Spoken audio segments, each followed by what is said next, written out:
Khurumjari ISCOM discussion time yang tabiri besing bu Ranjitkumar Laikhuram na taram okchari ikai khumna buchari ngasi ekhoina thamjari ba topic asi deforestation and its effect haiba topic asini masibu khana nena bugidamakta lengsin bigidaba panelist sing taram oksage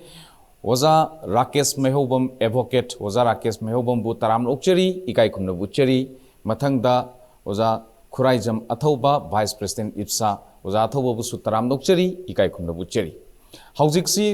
Ahanbasi a Oza Rakesh Laksage, Oza Rakesh Akoigi Manipur, the Housing Si Akoigi Kanoda Akoigi Chingi area Singsida Akoigi Poppy plantation Taurok Pasina Masi Logi Kogi Cherak Pum Tokra Masi Kamai Tobuli Ozagi. Poppy plantation Adum Sing the Odira Tamdo Ainayado Poromani. Adubu, Kuki Manipuda, Tauribusiti, Mamangai, Matamdadi, Ngali, Matamda, Kani, Hawa, and Tobushe, Manipuda, Karamhe, Singizagasin Tawi, Maga Maruena, Kuki Domete, Yasinda, Mamang the Torbe, Hamjiti, Kuki heavily train, Naga heavily train, Mahom Ayamada, Masi, Poppy plantation, Tabuxilla, Aduga. I motadi Poppy plantation say, Karama Hai. Upai later than that, he never will be Tirapada or people and the Sinjito de Beni Haidana. New Ganokama Amukan High. I make the D. Opita was say light of not Zanti, Shamazani. I don't know, Masi, Shindao Paivana, me Nectaragat Havani. Kari Moharani, sing the Popita Ba, Popi, Magi, Makumdu, Madu, Lopa, Madugi Tabaksi, the Akoi, sing the missing Sipona. Tampagi koi maji yam chale singda Popi thawa pasasyon phange kanai hai moina haida tampakta hajira shubo kubada didi Popi thaborom da yawusna kena pasha phange na chapami na amusule tang saina tamjini meda hojik nong khara khena chure adagidi akoi hojik ising ichau thokpagi ching ningai bagi lambi block to bagi mayam ma koi thenare aduga akoi mud slide, lane slide, yam topugi, can see a mamma made it over the gig we hear now, we can read. A Masidi, obvious of one, Madame de Aquina, Hana, Leramba, sing everything who who however, Ura, Waramayamdana, and the gig of Totisi, who however, the gig, Ura, Manama Simayama, now when I speak a lady, Maduna Muk, where they might at Arkan, the Maduna nutrient or evening. Papa, Mrs. Abu. As right of the Nadagi, the no Chin the no Tamatam Madu, who already Maduna, Susan the Ramatam Kra, put a J on Makara, Mutam Gra, Mudu, retain the Lady. Those are Sagi was under Panbiki by Quigi, Poppy plantation, Tobasi, Quigi, Light of Mina Hadisian Tunka, Paja the Mina Tobang, but the Temasi and Pivamina Tobani have a Wapam Tambi Vaduda. A Quigi, Langaki waiver policy the have a political post kind of director gazi service matam lawyer sudum extension tauragadum laiba adagi my magi kuchabi khalaga head of the kind of post by the using the political post can lady sumaina sing the lady ba khogi poppy plantation tauriba system si political plantation gi type ta laibagi system mo ina ubi bi kamai to adu budi ganu na de adu hojik lai adagi mo hojik the Autopa aspect of the young Bayawasi, Aquina, Sum, Kogi, Poppy plantation, which say in a Katapa, Sibai Mam Sayna, Pat Canbasi, a Pedum, Photoda, video, Dakarida dum, Medias in the way. Aduga, Madu Paxana, machine seen and Aquina, Selekaga, so the service of Oda, Napi, another machine, a machinery in a book. You are what the General Kanava. Adu mo si na book de ko no say na katapa katamui aduga matang sida ina thamjering sini ako sing si ako gi forest gi laiba official sina wadi paidigi lawaran haraga di forester lele forest ki personnel maya mona mogi mai jaga khayo tana ngai bini manipur le di sing makhan si ya forest hebom lele adagi protected forest hebom lele unclassed forest hebom lele Hai wa forest in sima tongan ba khaju motor magi keno si ngak siraga lady adubu masida forest I thabak na taba atokpa mambi mai thado kharaga poksoga atopa upi thaba masi maduda sangiba forester sin udi aduga manipur gi apunba manipur gi lam kudi maksi akoi police station singi magi jurisdiction khayo ga thami adi jaga amata police station leitaba leite magi jurisdiction khayo thami mani police ni mathau su moi mathau si mogo jenen dari da no tri e no kana su ki ni nasi ko su ki sida ba no kana su adu to wi da to wi mahom da kari thoke si khangi bane ba adu moi am da khangdi po pi thai si hayam da ka le na ma so force lo na sang na ko na no si kana to se chi ai mo ji yan thara se ko na se har kan da kana to ba pi maru thari ngai de ude adigi po pi thara ba khodo ko da ude mo ai na haji ni si ni lai ba akoi ji administration ji tongan tumwar organ ji lai ba no sin sina कर्मचारी सिंजना सरकार की तोलो प्रजा की कनो दगी लाखवा फंदगी लाखवा पै कनो न एक्सेक्रेटरी मिशाना तोलो जाई बई बुई बिन सिंजना मखोय मसाना मथौ तोक दबदगी हाइबा पोपीसी होरागा हार साइ न कोतना होरा कांदा अमु याथत पामु अदि हायो सचै बारा खाजिबे मतम ला इनेबा आइदि अदुबो अखोय gi leiba कनो सिंजना पुलिस पर्सन सिन मथौ बजन तोर माइ माइ जुडिसियल दा कैदो के येंगबा अदुगा फोरेस्टर सिंना मागी चिंग नापा की मथौ से मसी तदरा तोरबा अखोय कशु मसाइगी मतम जंगना पैसा जंगना पुलिस पर्सन याम पुरगा साजै पाइगा याथत पदो मदु तो ग्रसुन यारम कोनेबा अदु वो कनो तोरबनिना माना थबक तो तोंगना तरबनिना मसी तोयबने अदगी मु अदि अतोबा मदो हारगसु कोई ओपीसी कनो तो बदा याथत लेरी कोई ताई अदुगा ओपी थारमदो मिस्टर एक्स को वाई गनी एक्स को वाई ग फारे सिता ता द गुम्बा अदुगा थलगा दुम टोकबा मसिसु अदुम थेंगै अदुगा मसिदसु अदुम पेन एक स्टोरी दा हाइना मदुना डिटेरन ओहेन बादी की हेन बादी मसि मतुं तो होंदनबगी कनो सी अदुम खर वाले हाइना खली याम नोइजे ओजाना थंबिरिबा वाफमसी अखोगी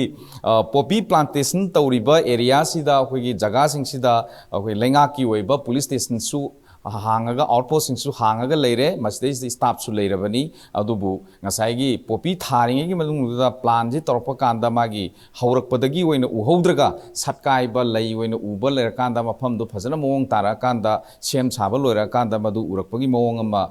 लैबो ओइना तवि ताकपिबनी लोइना हाइरिबा प्लांटेशन तौरमिबा सिंगसिगी मपु सिंगसी फारे हाइबदी हौजि फावबा ताद्री हाइबा वाफम सिमनी ओजाना थंबिरमिबा वाफमसी मथंगसी ओजा थौबदा लाक्सगे ओजा थौबा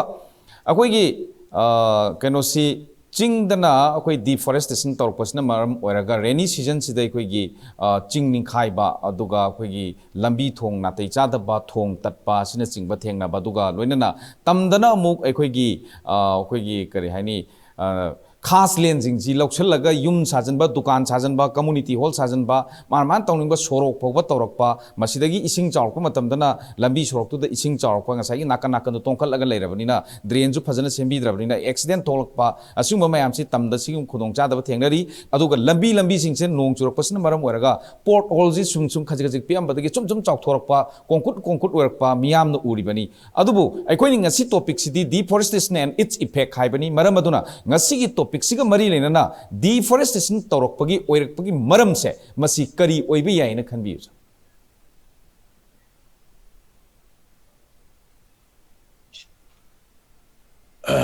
राजकुमार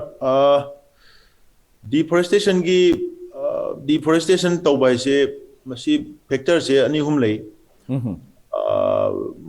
यान हानबदा कोई लायरब से मरोना चिंगी पॉपुलेशन दा लायरब मीदी कमदरो क्या कांदा लायरब सिना मरम ओइरगा मागी सेंथोक लेतबनिना मागी नोमगी हिंगननबगी मागी चंगदब यादबा पोलम मयामसी मसी फंगननब होनबदा तंगाई फदना अखोगी महौसागी लेजरिब रिसोर्सेस हाई तारे फॉरेस्ट की रिसोर्सेस ओबे मागी रिसोर्सेस ओबे अदेदा लोइनमक डिपेंड तौसलकपनिना से चाक थोननबा सिंगबु होरो अदेगिदी उहै वाहैबु होरो अदेगिदी पैसा थोंगननबा पोट योननबा होनरकपदा उवा योननबा होनरकपदा फॉरेस्ट दगी दुम यानथलगा योनथोरकपा अदेगिदी लौ उननबा होनरकपदा चिंग खोक्तोरकपा अदेगिदी हुजि हाइरिबा अहेनबा सेंजाव पाइबा मिसिंगना ब्लैक मार्केट तौदना लाइन सेन याम ताननबा होनरकपदा opium poppy cultivation gi chauba khoi gi kenoma hojik train ama mu la madu gi train du da su mu chingmai singsi ekta chumna gi acre manga tara khokoi wari nate hectare kun kunthra hectare yankhai hectare chama da khokto ga hojiki poppy plantation gi magi farm oina toknar pagi culture ada hairi bedu da su involve toriba mi singsi tabak suriba kunja singdudi sai kusuman da subo erga su chingdudi moin khokadoni adai khungi ningthau du su paisa pamanina lamdu mana sandoga khokto kera tokto kera pamba to hollaga paisa du loba awai man loba almai tawdana factor si lairaba sina number 1 factor ni number 2 dana mu aikogi urbanization gi policy soiba haiba tare chingda khaltana tre tampaki da su aikogi urbanization gi pressure chokhalakpagi mingda aikogi miyoy ba kunaina laigadori mafam chatfam lagi tumbam yum kai se jaga sing se concretize loi tawraga sagalakpasida aikoina forest and environment gi consciousness se yaudana urbanization gi pressure sina aikogi labuk lamhang adagi di pat adagi di turen mapan khongban mapan loi na occupy tawsanaraga torokpa aduna madusu achobo factor ama adagi di chingdana amuk urbanization gi moigi urbanization sina karma makhal gi urbanization no hai kanda aikogi khun macha pokpase village macha pokpase village to village amaga se chahim da aikogi maruina naga ane haiba kanglup singna namna taba mafam singdadi khun macha pokpase khara tapi adubu kuki ni hariba chin kuki group ki banung da chanba miyo singsina taba mafam singdadi chahim da yamdabda kun tara dena tranga bawdi dum longthora kaneba aduna village to village haise moi ching area da atane moina kun longthokpa haise aduna madu sum longthorokpa sida state ki policy na chap chana madu kamdong na ekoi regulate tawgani kamdong na madu systematically urbanized torokoda ekoi gi habitable area kun tabe area se singai sidana habitable area ni singai sisina ekoi gi cultivation area ni singai singsina reserve area ni haibada chingmasi phajana demarket tawrakanda state ki policy mana aikogi khunje longthorkan du khunje thangnana phajana lonana longthon ga dawneba adu natte hujik tawrisidi khuni ningdawduna noya du taro noina chingi songwang da taro noina turen songwang taro kudomi thin na bangpi de piraga adu da dum panglong da longmudo adeda mu hek kundu moigi concern subdivision gi SDO na kaina recognition hek pithokra matung deidi mai phangdre lambi semdre nala yogdre school laitre na mu hairaka doine almai tawna village si urbanization gi mingda village si expansion sum tawraga paliba government sina tanaraga lambi sum tanara semu tanara waya tingjalo tanaraga 35 pusalo haibagi culture ama laibisna chingda chakotpa ngamdabagi achoba amaram amasu dum oi adui mathakta forest ki area singa si forest ki area na ayambani ado forest ki area sing sum takchalakpaduna deforestation gi chang si yamwang ba haibitare aduna valley gi manipur valley gi saruktana ngasai haijabadu maina mafam khudimakta miyoy bana sijinaga mafam khudimakse low udaba mafam duna tana atai di loina concretize toroga cement ji tola sum haijala amina adugi potuna pressure duna aikogi deforestation tongnabagi factor si khwaidagi chobo factor ama duna mu oiba aduna masigi pot ani sine aduda koina yengminaga dabsi state ki bidding da karamba makhal gi master plan ma asi fawda state ki afaw maming leiraba matam sangna lenga pairakpa leader mayam ma leikre hairiba singina karamba makhal gi manipur gi state ki master plan ma tawdana ekoi gi imphal gi saruk sidesda natragana manipur valley gi saruk singsidesda asi gaisina ekoi hengwai yung kai salanabagi jaga ngai si jaga sida sumaina oidoini singai sina koi low unanaba singai ningkon koinanaba khakadorini singai sina wetland oina dum thamgadorini sigi turen singai na sumaina sum leidorini sigi ching sina sokpa yade haibana chingba ekoi master plan leite aduna matabatangi matungina mathau tarakoi matungina lampel pato phunjallaga NIT sangamini dana lampel pato phunjallaga ekoi tongan ba department me office sajan ngamine ba adagi di porom pa da phullaga hospital wo college wo ade Imphal East ki district administration ki office loi sangami ba ekoi gi political leaders sing ekoi gi lenga po sing gi vision ji yeng biwa ba ade gi di akampat phunjalaga ekoi gi doe ki college hangi ade gi di college ate jo hangi school ju sajali ade gi di sangai pat phunjalaga Japan gi nangi kari sericulture ki project building sajali thangna badana phunjalaga ekoi gi sports ki ground semi aduna ekoi gi state sigi ecosystem and environment ki security ki matang da lenga pa sing sigi ma gi chap chaba government sigi chap chaba master plan leite policy leite ado ekoi gi ecosystem and environment policy leite adu leite baduna maram oira kan da senjau pai ba khangna jana mi sina forest department da khara wanom pesa khara pi revenue da khara pi settlement da khara pi adu moi masen manaraga lam se panglau da lawa pangtak taksan ba ado no phado yaning da bam thola ga na mu tak thokpa admai tawduna yana ba sum tawbusina maram oira kanda ekoi gi lebak sing asi tungda kari phibam oira kadage habse amumu natural calamity yam thuna toina thokalakpa nong kitang tabada ising chawba landslide thokpa nusa khara sabada ekoi gi kam thokpa sigi podama ekoi live se sigumba thawdok se thokanda da ekoi su masagi environment adagi di deforestation ga se loining janga ko gi culture ma dum lei and high pochi state ki waina masi continuous process oigadabani state na any thaba ma tawna hona buda lambi pakthoke hai matam da lambi du pakthorok buda u kaya yamna mangan dori ekoi gi maduna akoi bagi environment da kayam impact pirakani kai so ko shungeng yengde anna tidim road pakthok matam da chawlo ba ujaw mayam sanga ba pat mayam phujalaga dum lotion gre adegi di mayai lambi da leramba khongnang achouba mayam ekoi na pan sidagi horaga airang goi thok makha langthaban boxi khongnang mayam lerami loin takna lotion gre adegi di nambun mapan concretize toroga wall chanjalaga naga turen hojik naganala haire naganala dagi bu naga ekoi gi canal on gre tunnel on gre kupsan gre aduna hojik khongrang hori si chumnagi kongba thongdagi ekoi gi iril bung chatpa sidai da khara hori khongrang ariba hari bisi ju hojik lambi do pi lambi se pakthor pada dum so yaw khradawni adagi di Asian highway Imphal dagina Kanchipur taraga bilong chali bisi lambi pakthor pada khongrang loi yaw re marakta khongrang amani kham miyam ni hok to dagi hojik yunga thami ado wangjing daga leramba chahi chani chom suraba khongrang sing loi yanthat khrabane ana state ki magi khoi gi leriba expert ne hariba official sing adagi di political leaders sing da ekoi da environment and nature gi magi value se akoi assess to wa hitri on ba hitri aduna maram moira kanda ekoi gi se environment department ne kai leri se chumnagi forest clearance pi na ba sil fu na ba stamping department oina bakoi gi legal hurdles to nanthok na ba ka ki leiba man ba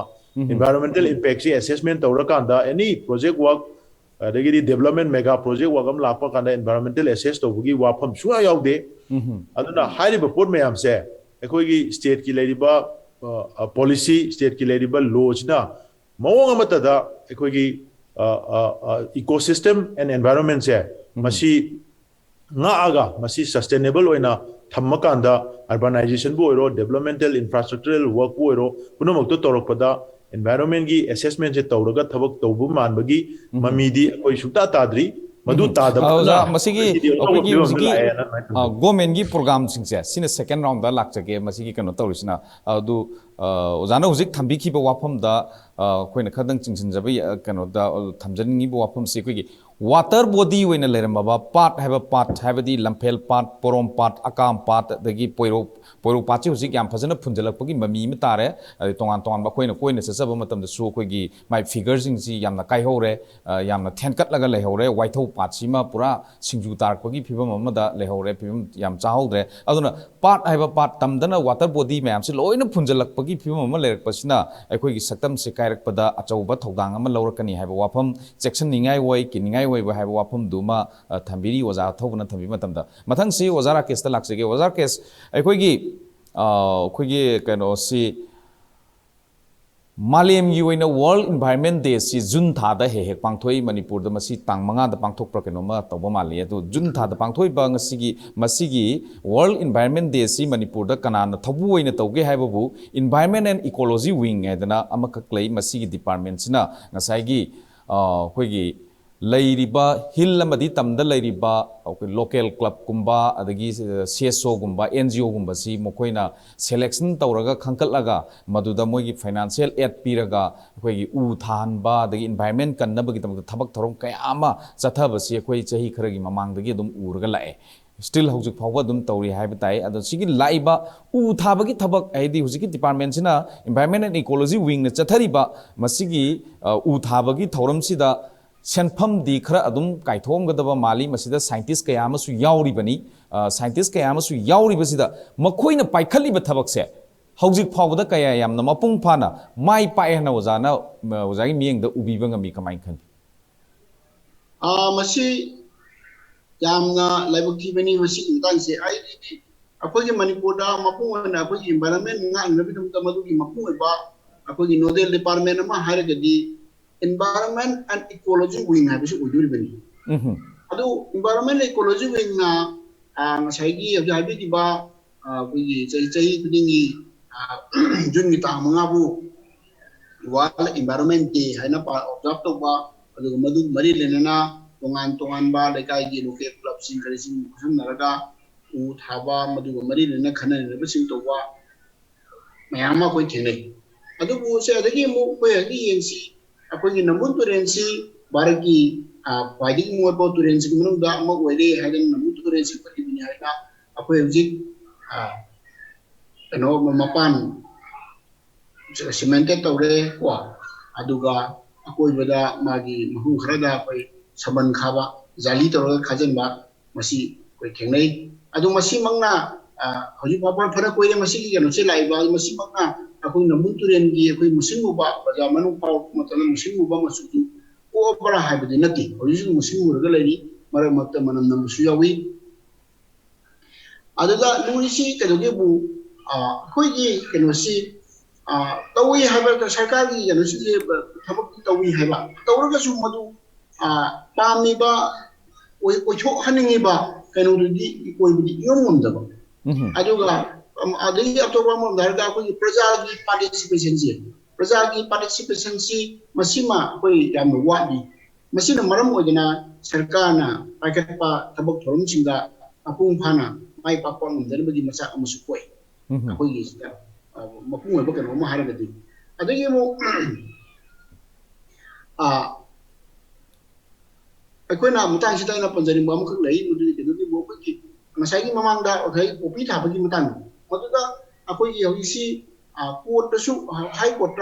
public interest litigation ma khadana asumba popi thawasina akoy environment na nga iba akoy deforestation ni kari mayamchi asi matangda issue mayam do raise tawna khaba kano musu lai adu masi phana kuire khaba adu sarkar gi response id court na sarkar da notice issue tawre mari leba nusin department singna makogi pakum ko si tawri smai tawri habsi yai haidaba matam logna khotna tum leiba asina su koi mapung phana madu hai kor manipur na su mogi pakum da laga si tawro smai tawro si chimi la ha har na masa kule adu mai tawna leiba tanga khara su lei aduga mathang da ina thamjaning mada hoji khwaigi maru oi basi akogi che akoy nong khara sure adagi isi misau thue adi lena sai thue masi matang sita koi mungai tawni na koi udum ta khanen la bakhar lere asina tawa masi koi gi matam pumgi oina koi sustainable mungda masi gi movement ama masi gi thorang ama adum matam puno makta koi gi yamna kala to koi gi ochopo ya mo mo go lena masi sarkar gi tuman ba no sina department mari level department sina thabok to bugi tangai thadamo lei aduna da na mara sarkar ge mi si fan khra lai aduni masi krai ga tuwara sige asi tawse ai lo simba aduna tabo akoi gi manipur gi lei ba phim si yenga kari karam toroga masi sapchana masi akoi gi pami bo panam chi ko ge de haina togum jaka lai se ko mo na ga loktak haisi loktak sem da bu ni akoi gi LDA loktak development authority absi exclusively loktak ki ecology si loktak ki bilai ba kiron je phagana ba loktak si sing loktak ai pa to oina ba fresh water le adu oi le na ba gi mudu gi thabuk mayam to hana thamine ba LDA si adu ngasi ji akoi gi LDA le LDA कर्मचारी mayam na LDA gi supply mayam ma equipment mayam ma sinadna madu gi pundi sena ba ko na ba gi jai chupa dum tawi hena hai adubu akoi gi lokta ki pundi ki bibam tongan to ne ba mosalai ba masina sum henjelak ba adu regadi ke do bu aina kariyana u khalak ke bu mui gi lei ba LDA gi lei ba machinery si kari gi toy mam su madu gi lei ba कर्मचारी mayam do madu hinna na ba gi oida to pa lokta himana ta ba lokta ki sum bibam pasalakte aduga moi gi कर्मचारी sing hinna na ba LDA lei ra hai ba film si lai aduna sing ba ga si ai asina lokta ai na hai bu tu ani aduga lei ba ko gi akoi ba gi film si yam na mo ngin ta da ba bu wa da ni aduna masi su akoi gi LDA gi film si na ta ba mo da akoi gi yam holistic way ba approach ma da yin ga ru ku to gi tu ta ngai ba da la ai hanai yam noi je mathang se oza kano da oza thau da laksage oza thau ba Honorable Chief Minister na magi function gi speech samada maina hai ge bu akoi gi ching se akoi gi kaubru koksal le thangjing koksal le akoi ai gi lawai da tang ba sumaina ai gi samhog gi sumaina si gi phibam da leire na man speech ta pi gi ba masina laibak thiningai oire na sumaina hai ba wafum su thamba lei masina akoi gi global warming sisu hojik yam kanna akoi kangkhalak pa nungsa saba matam da di yamna saba gi chang si hengalak pa miyam ikhang khangnar ba wani ada akoi gi Praja singsina akoigi tamdana haitare tamdana akoigi mayai ka batsinja adi SP tablet adu dana lariba akoigi sigumba mayam sigi yon bagi cha bagi sigumba keno makak problem makak lai mayok nare chingdana poppy plantation tawbagi thawong sima chathare adi praja gi asoi basi magi woijaba thina bhona ba matamda asoi basi adum leire praja gi asoi basi di mapi mapa weriba government sina yengsin ba semdok pa aduga nangna tawri si di sumaina soibani sumai tawbani hadana magi lenga ki weba wapum su ngasai oza Rakesh na thambigre amai taw na akoi logi weba wapum du su moida kari punishment pi yai ama tawbi yai habagi wapum leigre aduna ngasai oza na thambi ki baduda kitang su mapung phan bina bagi damakta government ki oiba program sing sida habadi environment kanna bagi damakta semkat iba program sing sida karam ba program sing the academic oina amadi khongjang si sumaina changjal lagadi oiba yabagi phibam hingalan ba yabagi phibam masi oirak pa yaina oza gi miyeng da kamaina thambi be oza Rajkumar gi part ani thok patare han bagi du di taseng badi lo haiba simaktabu koi oza Rakesh ne na khangbi gane akoi de sum bham sarga ne hairaka du ise experience ta koi na khanjabda lo haiba si koi miyam na yanaraga sumaina chanarasi na chanabi ma koi lepe ara madu lo ne ba aduga lo atopa manong kari no hai kanda chanabi du bu thugai pa mi yauraga di haiba mi du mathakta koi si to biya hai hadana amaga sum hap kane adu su lo ne ba adamain tawdana hoji hairiba chingda popi thaba boiro adagi di koi tampak ta leiba mayam na nisa chaba boiro nisa lalon ba boiro asi miyam sina yadadana moi kharana sumba crime ama commit ama tong matamda ekoi gi leiba leba ki lo sina makoi du warak ba wate ba phajan ba punjan ba amadi adung ba activities se makha ta na torok tan na bagi control tong na ba si through law da tong dui ne ba law gi mateng na tong dui ne ba ada ekoi gi stage da di law enforcement amadi leiba drug ka mari leina ba drug related activities ka mari leina ba ekoi gi manipur khaki wari na ta India da chanari ba anti drug law se anti drug law si mapanga si yam son dong tawe ba ekoi gi experience ta karor chamagi mathakta chenaraba mi ama bel da thoki ba yae ba bel da thokraga mu mangurini matam khara thi bangdadana are khara leraga as ai se kidnap tawdana ada pure aduga mu halai ne na mu halaga mu kam mu amuk change e ba ana ngasi phobda drug ki case ka mari le na phaba mi singsi tha taruk lerga tholokpa gumba tha mari le tholokpa gumba ganja da chenabo oro amada bu chenabo oro popi da chenabo bu oro aduna akhoi law sina crime tawriba mi sing se kamaina handle tawge habse law si mapangan solaga di miyam sing sina crime tawriba mioi community sina law du bu thausarakta bu law du bu kirakta bagi hangoirakta bagi maram duna law abjiki maina tawrumi ba criminal activities to adu makha chathabada thoina moida nachungba pok tre Southeast Asia gi lebak sing de yengbiyo drug ka mari leinabada direct drug to ga direct ma chenare nataba drug puram bagi mana puba nat mina hapsan biram oju phabu pharadi death penalty pi ba lebak mayam yaure ba adugumba penalty pi ba lebak tu phoba drug ki magi keno si ekhoi gi crime se thing bada wari bane ba ada ekhoi se da tha hom lerga tha mari lerga bail ju lok thok pa ba adagi di magi phadong tam lerga thoki ba su ya ba aduma makal gi lo duna karam makal gi ekhoi sigi sathi drug ki kano activity se kamaina control to duno hai budune ba aduna matam changna chahi kun kunthra se admaina sum thado ga la buduna kamdaro ge hai kandra drug ka mari lena ba drug ki activities involved to mi sina lo do usitre lo do ki drabanina moi dum continue to lere aduna masing jin nomo nomo gi sum yang phalaktana ngasi di chingda popi thaba se mi do ngasai gi mi kunamana kunani na thaba natana ekta arai ba kun chama chani thagala banina maduna lo on ge tawre ba hana mi yam dringe da work hodrabanina mi yam kat khrabani mi yam duna practice to khalabani adu legitimize to ba haidana lo on ge tawre aduna madu ngasi di thingmang ambagi wang da nan thora ko dona tawre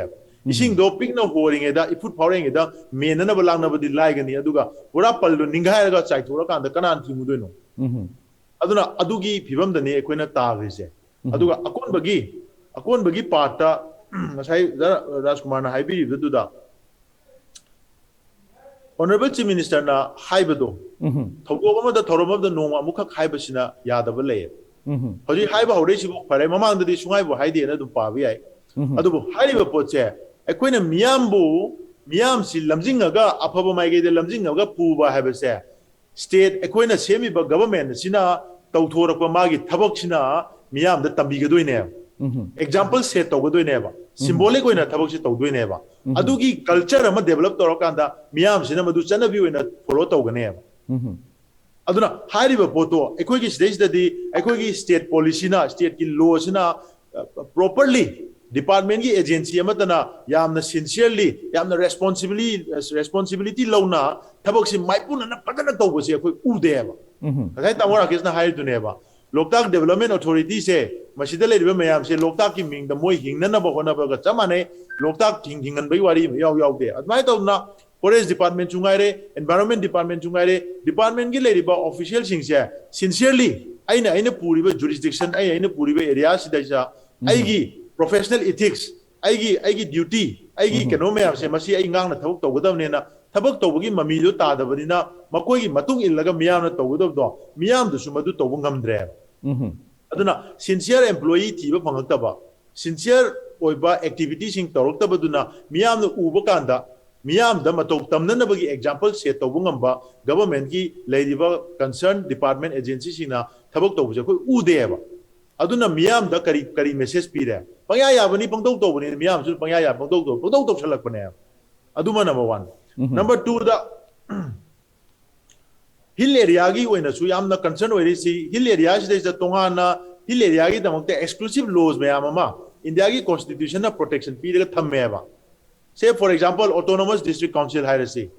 then ekogi mogi scheduled tribe ki hierarchy then forest dweller gi hierarchy adagi de ekogi article 371 c hierarchy adagi di tribal hill areas ki ekogi hill area committee hierarchy